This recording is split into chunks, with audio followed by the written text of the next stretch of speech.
Mình xa nhau được mấy ngày, tại sao em lại thế này?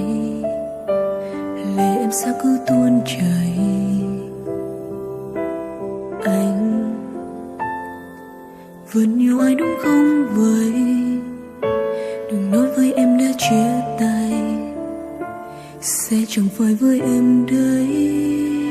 Em phải vượt bao tình cảm vốn có, đong đầy bao nỗi lo, phải từ bỏ thật nhiều thói quen ta ngày đó, để anh bên cạnh người khác đó, làm tất cả chẳng đến đâu.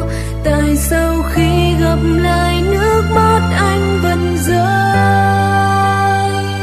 Cuộc sống anh ổn không? Cuộc sống anh hy vọng thấy anh khóc lòng phải chẳng khổ tâm điều gì phải không? Em vẫn luôn ở đây, đừng đớn đau như vậy, đừng ghi chặt em như đang muốn trách em nhiều thế. Từng nói đã tròn đi, đừng cất bước quay về, thế nhưng thấy người em thường tổn thương, em lại thấy thương.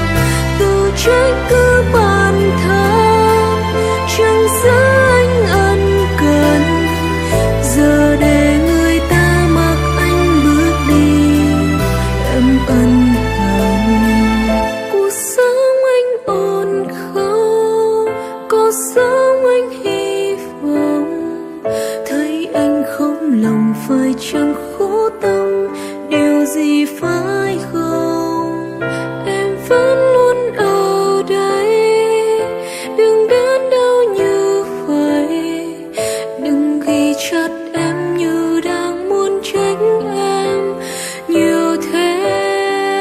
Từng nói đã tròn đi, đừng cất bước quay về, thế nhưng thấy người em thường tổn thương, em lại thấy thương.